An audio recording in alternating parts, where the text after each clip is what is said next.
Te dijeron que el despertar espiritual es paz, luz y atardecer con frase bonita de fondo.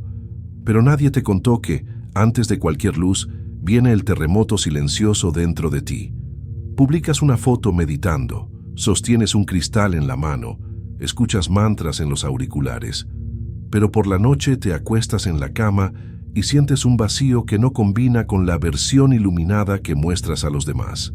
Rezás, cantás, haces todo bien, y aún así la ansiedad aprieta el pecho. Los pensamientos no se detienen. La fe parece fallar. Por fuera, espiritual. Por dentro, en ruinas.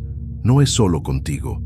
Pasé años estudiando lo que psicólogos como Carl Jung llamaron proceso de individuación. Ese descenso doloroso a todo lo que el ego no quiere ver, y lo que místicos como San Juan de la Cruz describieron como noche oscura del alma, cuando Dios parece haber apagado todas las luces. Cuanto más leía, más una verdad incómoda se repetía. El despertar auténtico rara vez es fotogénico. No empieza en la cima de la montaña, empieza en el suelo del salón, después de otra crisis que ya no consigues esconder. Y aquí hay un riesgo serio, del que casi nadie te habla.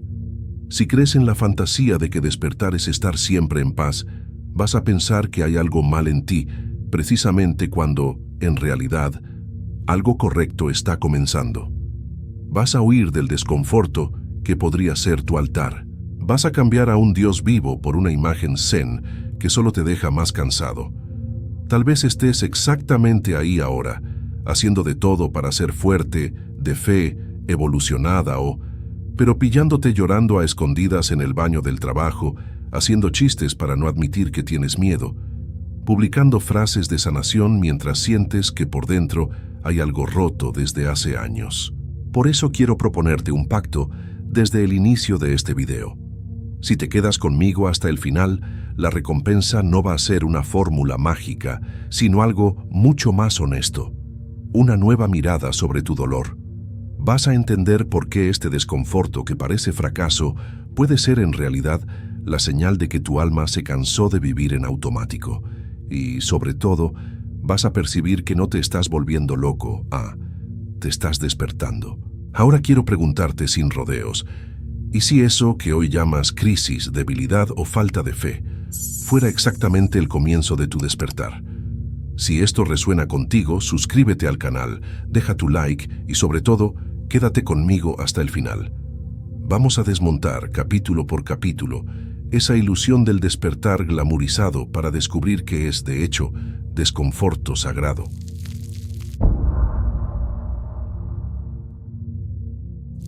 ¿Te has dado cuenta de cómo hoy en día el despertar espiritual parece un producto de estantería? Es incienso, cristal, mantra, curso de fin de semana, foto con filtro dorado y una leyenda que dice, yo elegí la paz, pero cuando cierras la aplicación, la paz desaparece. Tal vez conoces a alguien o seas esa persona que ya entró en esa rueda. Compra libros de autoayuda, entra en grupos de WhatsApp de evolución, publica frases bonitas en el estado, pero sigue repitiendo la misma relación destructiva, la misma explosión de ira, el mismo vacío del domingo por la noche. Por fuera, todo parece alineado. Por dentro, nada cambió. Ese es el punto ciego de la espiritualidad glamurizada. Promete brillo sin profundidad. Promete alta vibración sin enfrentar lo que realmente vibra en ti cuando nadie está mirando. Desde la psicología profunda, Carl Jung advertía sobre esto al hablar de la persona, la máscara social que usamos para ser aceptados. Hoy, muchos de nosotros vestimos una persona espiritual, una versión nuestra calma, consciente, de luz, que sirve más para ser admirada que para ser verdadera.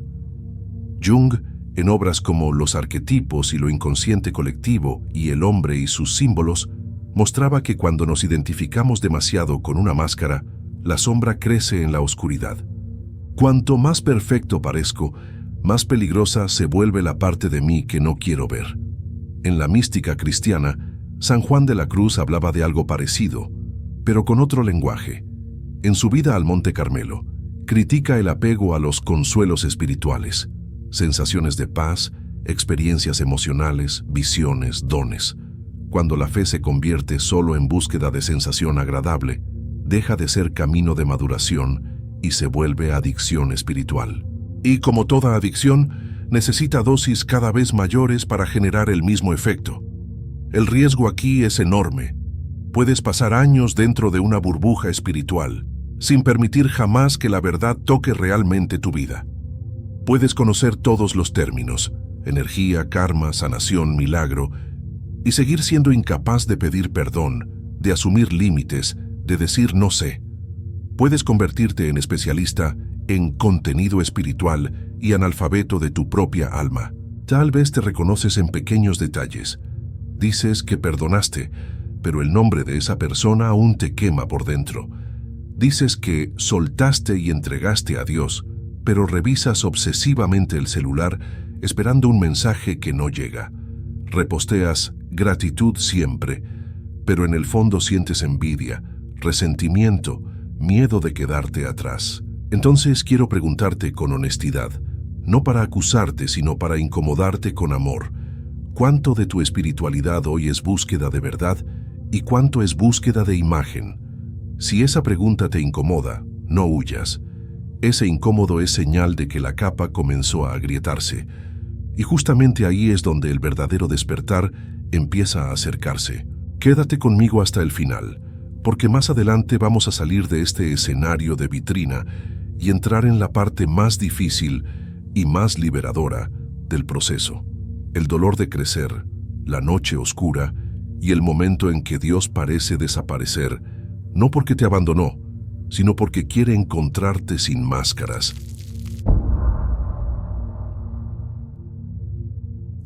Si en el capítulo anterior desmontamos la vitrina, ahora la pregunta es inevitable. Si el despertar no es ese escenario perfecto, ¿por qué duele tanto? Tal vez estés viviendo esto en la piel. Nada dramático ocurrió por fuera. Sigues trabajando en el mismo lugar, viviendo en la misma casa, conviviendo con las mismas personas. Pero por dentro, parece que alguien cambió el suelo bajo tus pies. Cosas que antes tragabas en silencio, ahora se atascan en la garganta. Bromas que antes te hacían reír hoy te incomodan. Situaciones que llamabas normales, ahora suenan como violencia disfrazada de rutina. Desde el punto de vista psicológico, crecer duele porque desmonta historias antiguas.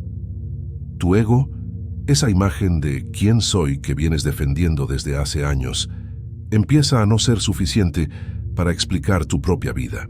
Y aquí entra mucho de lo que Carl Jung llamó proceso de individuación, un movimiento en el que lo que estaba en la oscuridad dentro de ti empieza a pedir lugar en la mesa. Jung decía que detrás de nuestra persona social existe la sombra, todo lo que no queremos admitir que sentimos, pensamos o deseamos. Envidia, ira, miedo, orgullo, carencia, deseo de control, pero también talentos, coraje, sensibilidad, que fueron reprimidos porque no combinaban con el papel que aprendiste a representar. La sombra no es solo el lado malo, es el lado no vivido, y es aquí donde comienza el desconforto. Porque cuando la sombra se acerca a la conciencia, no llega pidiendo permiso, llega en forma de síntoma, una ansiedad que nunca habías tenido, una tristeza sin explicación aparente, una irritabilidad constante con personas y lugares que antes tolerabas. A veces incluso el cuerpo entra en la conversación, insomnio, cansancio crónico, dolores que nadie consigue explicar. Tal vez te reconozcas en esta escena, en medio del trabajo, una crisis de llanto encerrado en el baño, en el tráfico, el corazón acelerando sin motivo real. El domingo por la noche, esa sensación de que toda tu vida está ligeramente fuera de lugar, como si estuvieras interpretando un personaje que ya no te sirve. Desde la psiquiatría y la clínica, estos signos muchas veces reciben nombres: depresión, trastorno de ansiedad, burnout. Y es importante decirlo con claridad. Eso necesita ser tomado en serio, con ayuda profesional cuando sea necesario. El despertar espiritual no sustituye tratamiento, no cura todo a fuerza de fe. Pero al mismo tiempo, muchas crisis psíquicas esconden debajo una pregunta espiritual: ¿quién soy de verdad cuando nadie me está mirando? ¿Para quién estoy viviendo? ¿Qué precio pago por mantener esta vida que digo querer? En la práctica, crecer duele porque toca nuestro pacto de supervivencia. El niño que fuiste aprendió una forma de existir, agradando, obedeciendo, callando, siendo fuerte, siendo el inteligente, el gracioso, el espiritual. Solo que llega un momento en que ese personaje empieza a sofocarte, y el desconforto es justamente la señal de que ese viejo pacto está derrumbándose. Entonces quiero preguntarte, ¿el dolor que sientes hoy es solo un castigo aleatorio de la vida o es el sonido de una estructura antigua cayendo dentro de ti? Si este capítulo tocó algo que prefieres no mirar, respira. No cierres el video ahora, porque en el próximo paso vamos a entrar en un territorio aún más delicado. Aquel lugar donde no solo duele el alma, duele también la fe.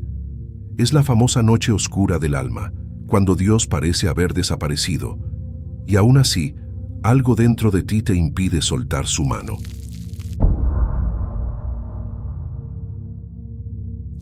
Hay un momento del camino en el que no solo duele el ego, ni solo las historias que te contabas sobre ti mismo. Duele la fe. Tal vez conozcas esta sensación. Ya fuiste esa persona que lloraba escuchando un canto, que sentía presencia en el culto, en la misa, en la meditación, en el templo. Todo parecía señal. Una canción en el momento exacto, una frase en un libro, una coincidencia durante el día. Y pensabas, Dios habló conmigo. Pero de repente, nada habla más. Oras. Y sientes que estás hablando con el techo. Vuelves al mismo lugar de siempre.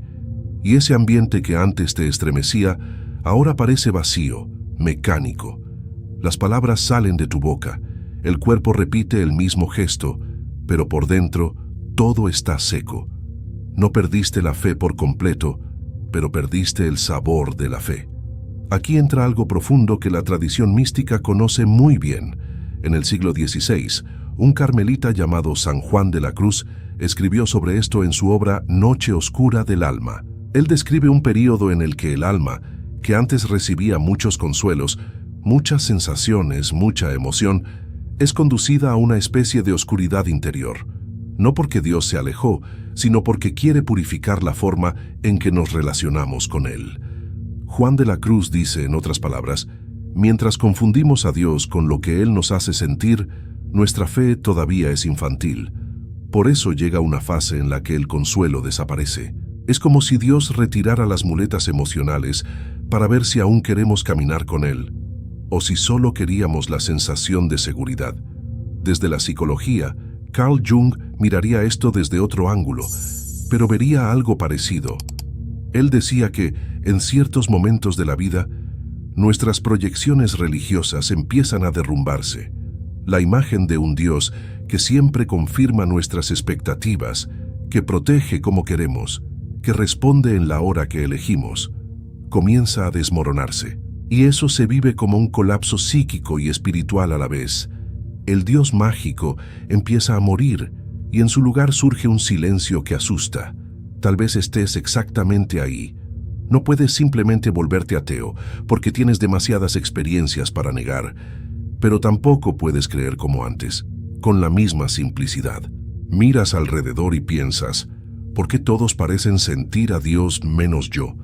Ves gente contando testimonios, visiones, milagros, y tú sosteniéndote solo con una frase repetida en la oscuridad. No quiero soltar, pero ya no sé cómo sostener. Este es uno de los riesgos más dolorosos de esta fase, pensar que estás siendo castigado, que Dios te abandonó, que tu fe no sirve porque no viene con fuegos artificiales. Y por causa de esta lectura, intentar forzarte a volver a versiones antiguas de ti mismo, fingiendo una fe que ya no cabe en tu tamaño. Pero Juan de la Cruz insiste, en la noche oscura, Dios no está lejos, está más cerca, aunque de un modo que nuestro sistema emocional no consigue traducir. No es ausencia, es exceso, es tanta luz que para ojos acostumbrados a la penumbra, parece oscuridad. Quiero que imagines una escena muy específica. Llegas a casa después de un día pesado. No soportas más personas, demandas ser fuerte. Vas al cuarto, cierras la puerta, te dejas caer en la cama. Las palabras de la oración no salen. Tal vez solo digas, Dios, y te quedes en silencio. Hay rabia, cansancio, ganas de mandar todo lejos. Y en medio de eso, aparece una culpa. ¿Cómo es que yo, que ya viví tantas cosas con Dios, llegué a este punto? Y si te digo que exactamente ahí empieza la madurez espiritual, no en tu rendimiento, sino en esa honestidad cansada que derramas en la oscuridad, no en la sensación de presencia, sino en la decisión de no huir, incluso cuando no sientes nada. Entonces te pregunto, ¿y si el silencio que interpretas como rechazo fuera en realidad una invitación a una fe menos infantil, menos dependiente del estímulo, más parecida a un amor adulto, que permanece incluso cuando la piel no se eriza? Si esto está tocando algo que estás viviendo, no te apresures en concluir que tu fe terminó. Quédate, respira, la jornada no terminó. En el próximo capítulo, vamos a descender un nivel más profundo, salir de la experiencia interna y mirar cómo este silencio de Dios conversa con tus relaciones, con tu cuerpo, con tu trabajo, porque la noche oscura no se queda solo en el alma, aparece en la agenda, en las elecciones, en los vínculos. Quédate conmigo, la recompensa que te prometí, una nueva mirada sobre tu dolor, pasa por entender que esta noche no es el final de la historia. Es un modo misterioso de comenzar de nuevo.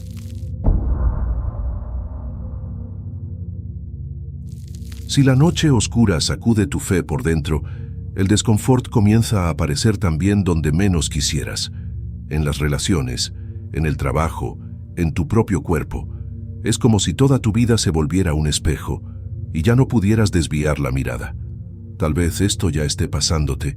Esa amistad de años que siempre fue tranquila, de repente empiezas a asfixiarte. Las conversaciones giran alrededor de chismes, ironías, competencia velada, y algo dentro de ti piensa, ¿cómo aguanté esto tanto tiempo? En la relación amorosa, las mismas peleas se repiten. Ya conoces el guión de memoria, quién acusa, quién se defiende, quién llora, quién se distancia. Y cuando todo termina, llega la frase, no sé por qué esto siempre me pasa a mí.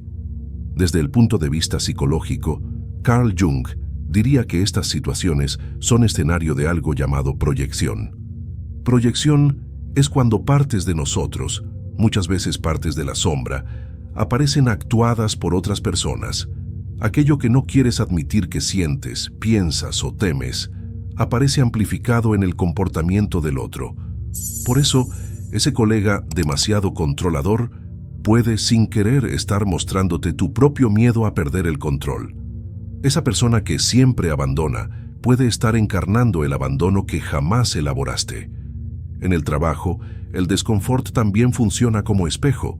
Si logras cumplir tareas, alcanzar metas, entregar lo que te piden, pero sientes que te estás perdiendo en papeles y demandas que ya no conversan con tu alma. Tal vez vivas un burnout silencioso. El cuerpo está presente, la sonrisa aparece, pero por dentro todo está en rojo. Jung escribe en obras como El hombre moderno en busca de un alma, sobre ese vacío del hombre contemporáneo que tiene éxito, pero no tiene sentido. Y la psicoanálisis, la psiquiatría y la psicología clínica reconocen esto a diario en el consultorio. Gente que ya no soporta su propia agenda. ¿Y el cuerpo? ¿Cuántas veces grita antes de que admitas que algo necesita cambiar? El insomnio que llamas una fase, el dolor de cabeza que resuelves con pastillas, el dolor en la espalda que atribuyes solo a la postura. A veces, el cuerpo es el altar donde el alma deposita las quejas que no tuviste el valor de poner en palabras. El desconfort físico puede ser un símbolo muy concreto de lo que vives dentro. Quiero que te veas en una escena sencilla. Despiertas en un día cualquiera y abres los ojos ya cansado. Antes incluso de levantarte, el pecho pesa. Piensas en los mensajes que tienes que responder, en las personas que debes agradar, en los conflictos que necesitas evitar. Te levantas, tomas café, organizas todo, vas a trabajar. A mitad del día, una frase atraviesa tu mente. No hay nada demasiado malo en mi vida, pero no me siento vivo aquí. Ese es el espejo. Y es ahí donde mucha gente intenta huir. Cambia de ciudad, cambia de empleo, cambia de pareja, entra en otra comunidad espiritual, pero lleva consigo el mismo patrón no mirado. Sin darse cuenta, repite la misma historia con otros actores. El desconfort, entonces, no es solo molestia, es una invitación a mirar. Mirar qué tipo de amor aceptas, qué tipo de trabajo toleras, qué tipo de dolor tu cuerpo carga en silencio. Te pregunto con cariño, pero sin edulcorar, ¿qué en tu vida hoy sigues llamando mala suerte, coincidencia o mala fase?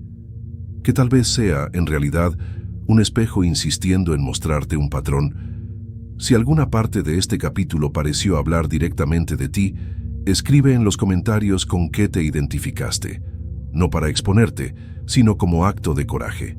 Y quédate conmigo, porque en el próximo capítulo vamos a ponerle nombre a ese lugar donde el dolor se vuelve sagrado, no romantizando el sufrimiento, sino entendiendo cómo puede ser un altar de verdad, no una prisión.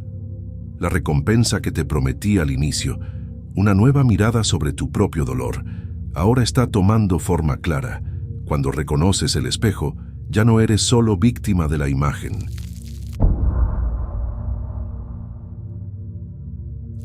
Hasta aquí, vimos el desconfort como una grieta en la persona, como noche oscura en la fe, como espejo en las relaciones, en el trabajo, en el cuerpo. Ahora quiero invitarte a algo más arriesgado.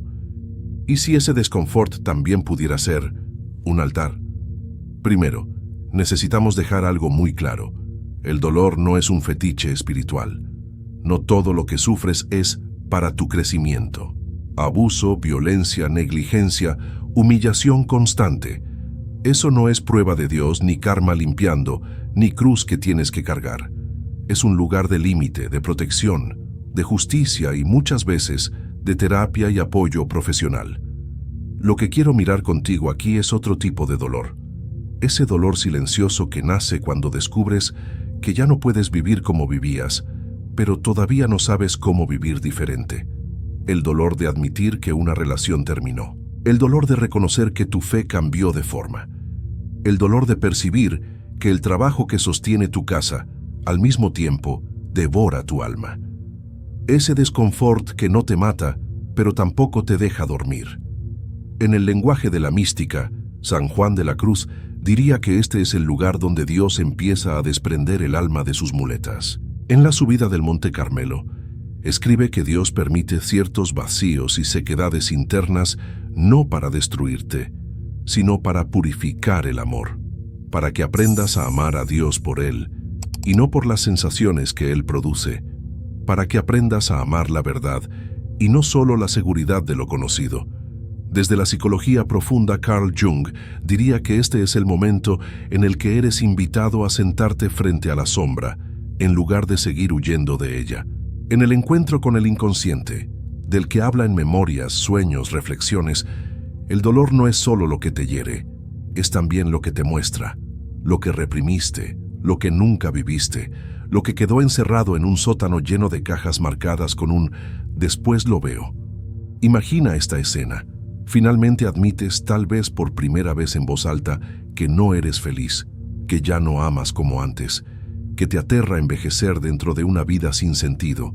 En ese instante, parece que el suelo desaparece, pero al mismo tiempo, en medio del llanto, aparece algo extraño, como si por primera vez en años estuvieras diciendo la verdad. Duele, pero es limpio. Pesa, pero es entero. Ese es el altar. No el lugar hermoso de la iglesia, ni el escenario perfecto de una foto. Es el lugar donde colocas, delante de Dios o de tu propia conciencia, aquello que siempre escondiste, con la sinceridad que nunca te atreviste a usar. El desconfort se vuelve sagrado cuando se vuelve ofrenda de verdad, no motivo de autopunición. Pero aquí hay un riesgo. Podemos convertir ese altar en cárcel, confundir dolor sagrado con culto al sufrimiento, sentirnos más profundos solo por sufrir más. enorgullecernos de la herida como si fuera medalla. Entonces lo que era invitación se vuelve prisión. Por eso, este lugar pide discernimiento espiritual, emocional y a veces clínico. Hay dolores que piden terapeuta, médico, medicación, acción concreta, y hay dolores que, incluso acompañados por todo eso, todavía guardan una capa más profunda, una pregunta sobre verdad, sentido, vocación, fe, identidad. Tal vez estés viviendo esto ahora mismo. Te oyes pensando, sé que necesito cambiar, pero no tengo valor. O, sé que esto no me hace bien, pero no sé quién soy sin esto. Es como estar arrodillado frente a un altar invisible, sosteniendo en las manos la ofrenda que más te cuesta. Una historia, un personaje, un control, siempre fue así. Entonces te pregunto con suavidad y precisión, ¿qué es lo que hoy tendrías miedo de colocar en ese altar? ¿Qué verdad sobre ti, o sobre tu fe, o sobre tus relaciones, evitas pensar porque sabes que, si piensas demasiado, no conseguirás seguir fingiendo? Si algo respondió dentro de ti, no hace falta escribirlo en los comentarios, ni contárselo a nadie todavía. Pero reconócelo, nómbralo, aunque sea solo para ti, en un cuaderno, en una oración, en una sesión de terapia. Ese reconocimiento es parte de la recompensa que te prometí desde el inicio. Una nueva mirada sobre tu dolor. Cuando el dolor deja de ser solo castigo aleatorio y pasa a ser lugar de verdad, no pierde peso, pero gana sentido. Y sentido es una luz encendida en cualquier noche. Si este capítulo te hizo recordar a alguien, envíale este video después. No como sermón, sino como una forma de decir, sé que duele, pero quizá algo sagrado está naciendo ahí también. En el próximo capítulo, hablaremos de las trampas del camino, las fugas espirituales, las falsas luces, las formas bonitas de no enfrentar el altar. Porque no basta saber que el desconfort puede ser sagrado. También necesitamos aprender a no usar la espiritualidad para huir justamente de aquello que podría transformarnos.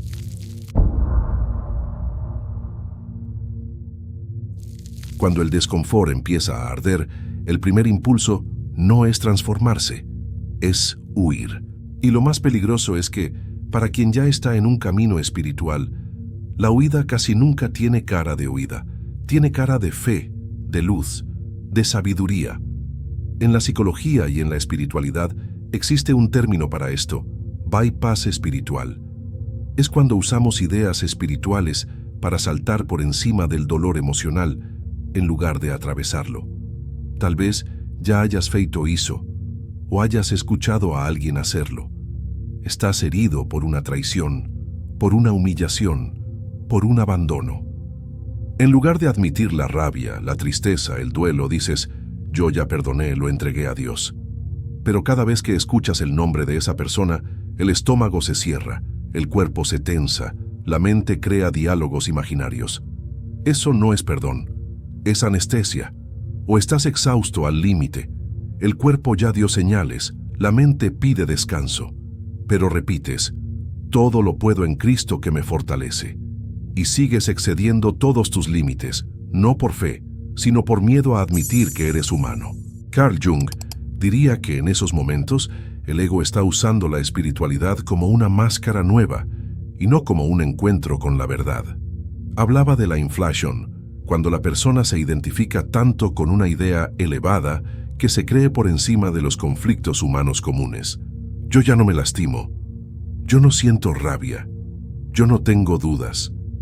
Detrás de ese discurso muchas veces hay un yo apavorado ante la propia fragilidad. En la mística de San Juan de la Cruz, las falsas luces son los consolos que se vuelven apego. La persona busca visiones, sensaciones, éxtasis, señales, pero huye de las fidelidades pequeñas y silenciosas, de la paciencia con el prójimo, de la humildad de decir no sé. Llega a decir que muchas veces es mejor un alma seca y humilde que un alma llena de experiencias extraordinarias y orgullosa. Tal vez te reconozcas en una escena simple. Estás profundamente herido con alguien de la familia. En lugar de admitir la herida, dices, ya lo dejé en manos de Dios, no quiero hablar del tema. En la práctica, evitas toda conversación honesta, tratas el asunto como superado y al mismo tiempo comentas con acidez sobre esa persona con otros. Espiritualidad en la superficie, resentimiento en el sótano. O tal vez vives repitiendo, todo es aprendizaje, pero por dentro no te permites sentir el dolor de ese luto, de ese final, de esa oportunidad perdida. Cubres un abismo con frases bonitas que tarde o temprano pedirán atención. Las trampas son muchas. Usar a Dios para no ir a terapia. Usar versículos, mantras o frases de efecto para huir de conversaciones difíciles. Llamar paz a la anestesia. Llamar aceptación a lo que en verdad es miedo a actuar. Entonces quiero preguntarte, ¿en qué lugar hoy estás usando palabras espirituales para no mirar una verdad simple y humana? Si esta pregunta te incomoda, no es para avergonzarte, es para devolverte al camino honesto. Porque la recompensa que venimos construyendo desde el inicio, una nueva mirada sobre tu dolor, solo se sostiene si esa mirada es verdadera, no barnizada de luz para esconder lo que aún necesita sanar. Si percibes que alguno de estos puntos te describe, no necesitas condenarte. Reconocer la fuga ya es un paso gigantesco.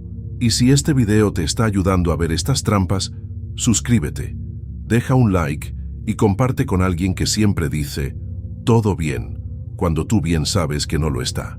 En el próximo y último capítulo, vamos a juntar todas estas piezas. La vitrina rota, el dolor, la noche oscura, el espejo, el altar y las trampas para entender finalmente cómo caminar este despertar sin glamour, con un poco más de coraje, honestidad y esperanza.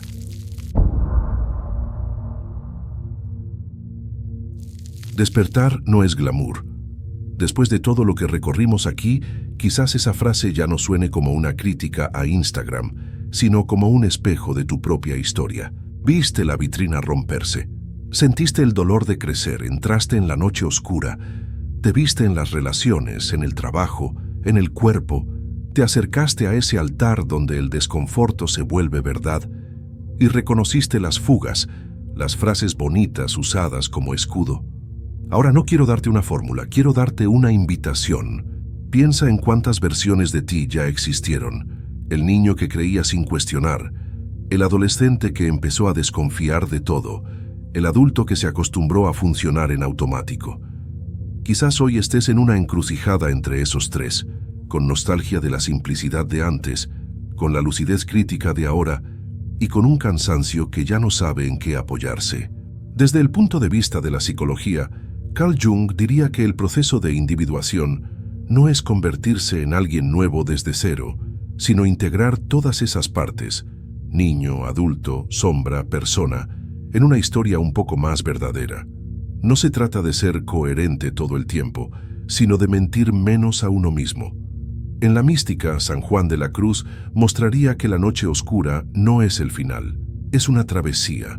Después de ella, el alma ama de un modo diferente, menos interesado, menos dependiente de señales, más silencioso y profundo. No porque venció el dolor, sino porque lo atravesó agarrada a algo que no es solo sensación. Tal vez la recompensa que te prometí al principio ya esté sucediendo mientras me escuchas. No una vida sin desconforto, sino la posibilidad de mirarlo con menos vergüenza y más respeto. Percibir que no eres menos espiritual por estar cansado, por dudar, por llorar, por sentir rabia. Tal vez precisamente ahí resida la parte más humana y por eso mismo más sagrada de tu camino. Quiero que imagines una última escena. Mañana te despiertas, misma casa, mismos problemas, mismas cuentas, mismas personas. Nada cambia por fuera. Pero por dentro, una frase se enciende como una vela pequeña, bien lejos de ese reflector de vida perfecta que te vendieron. No estoy fracasando por sentir todo esto. Estoy despertando, solo que sin glamour. A partir de esa frase, las preguntas cambian. En vez de ¿cómo hago para que este dolor desaparezca?, tal vez empieces a preguntar, ¿qué verdad está intentando mostrarme? En vez de ¿por qué Dios ya no habla conmigo como antes?, quizás nazca, ¿Qué imagen de Dios está muriendo en mí para que otra, más verdadera, pueda nacer? Y entonces te pregunto, para cerrar este recorrido pero dejar la reflexión viva dentro de ti, si aceptaras hoy que despertar es realmente incómodo, ¿qué dejarías de fingir? ¿Y cuál sería el primer gesto de honestidad con tu propia alma? Si este video te acompañó de algún modo, si te sentiste visto, cuestionado, abrazado o incomodado, quiero pedirte dos cosas muy simples. Primero, suscríbete al canal, deja tu like, porque eso le dice al algoritmo y a mí que este tipo de conversación necesita seguir existiendo. Segundo, escribe en los comentarios con qué parte del video más te identificaste o qué pregunta quedó resonando dentro de ti. Tu pregunta puede ser exactamente lo que alguien más necesita leer. Y cuando el dolor vuelva, porque va a volver, tal vez puedas recordar algo. No estás atrasado espiritualmente por atravesar una noche oscura. Solo entraste en la parte del camino que casi nadie publica en fotos, pero sin la cual nadie madura de verdad. Gracias por quedarte hasta aquí. Cuida tu alma con la misma seriedad con que cuidas tu imagen. O, quizás desde hoy, un poco más.